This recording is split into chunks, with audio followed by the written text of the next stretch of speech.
up mga kalomutes? Yan, meron tayong bisita ngayon. Yan, isang napakagandang green t-shirt, syempre. Nakalipas na isang araw niyan ng video na to. Kasi yung nakaraang araw pa yan pumapasyal dito sa ating ibunan.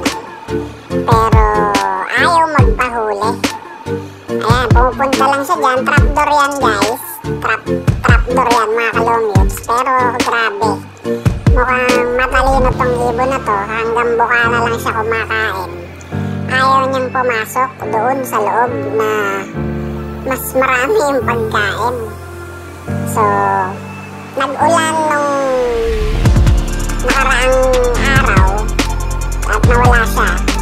Saturday yan eh, Saturday nag-ulan. Tapos yan, Sunday na yan video na yan. Nabidyoan ko rin siya nung Saturday pero binura ko na kasi akala ko hindi na babalik. So Sunday yan, nandiyan siya sa ilalim ng single cage natin na merong trap. Yan, dyan siya nanginginain. So kaya siguradong gutom na gutom yan kasi maghapong umulan nung Saturday at ngayon lang siya bumalik kinabukasan ng Sunday morning. So hindi pa tayo nagpapatuka niyan at ang kagandahan niya na-wash out yung sahig gaya niya sa ulan at sure ball na wala siya makakain sa sahig. Kaya siguradong dyan siya kakain sa trapdoor na yan. Ang problema nga ayaw naman dumire-diretso ng pasok. Kaya talagang mataga akong nag-intay at tinignan ng mga kaganapan dyan. Pero ayaw pa rin talagang pumasok. Titingin-tingin pa yan eh. Ayan, tinan nyo. Ayan. Medyo lumapit-lapit na ako niyan. Sinumin ko pa. Kasi medyo malayo yung distansya ko sa kanya. Mga 2 dipa siguro. Kasi nga, baka pag masyado tayong malapit, mabulabog at lumipad na naman palayo. Kasi kawawa naman siya. So kung mahuhuli natin, mas magandang dito na lang siya sa ibunan para mas makakain siya ng maayos. So ayan na. Sige, kain lang ng kain. Ayan no, parang nararamdaman niyang may nanonood sa kanya habang kumakain. So ayan, napapahinto siya eh. At hindi siya nauuhaw, panay kain lang siya. Ayaw niya talagang pumasok doon na diretso sa loob. So, may time pa yan eh, na talagang titingin-tingin. At parang nararamdaman niya talaga na matatrap siya dyan kapag doon na diretso sa loob. Kaya matalino talaga, sa buka na lang siya kumakain. Matindi talaga tong ibon na to.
ayan na talaga siya.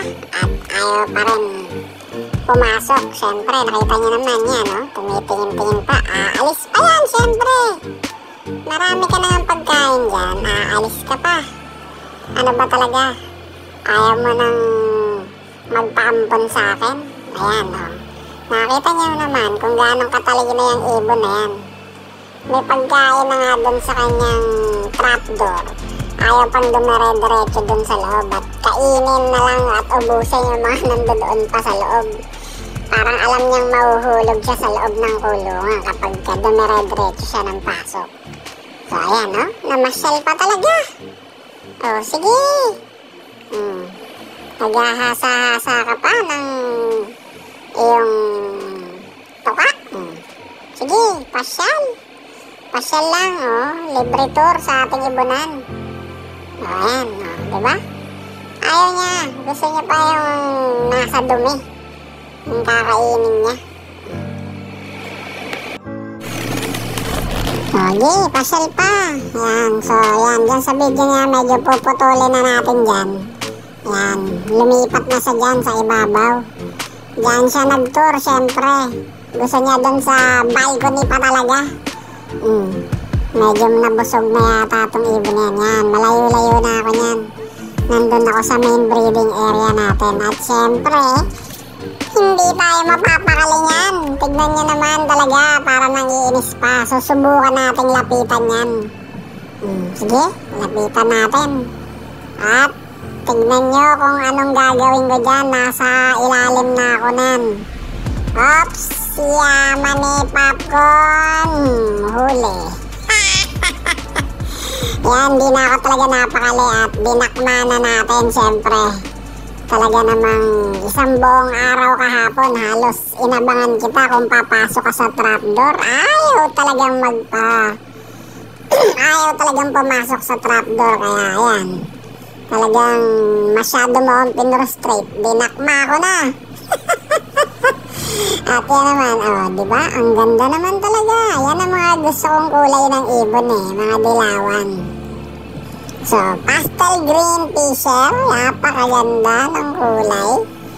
At yan, nahuli na natin. Ilalagay na natin yan doon sa ating quarantine cage. Yun. Siyempre kasi galing yan sa labas at baka may dalang sakit, kaya ika-quarantine muna natin yan. Gaya ng lagi kong sinasabi sa inyo. Quarantine muna.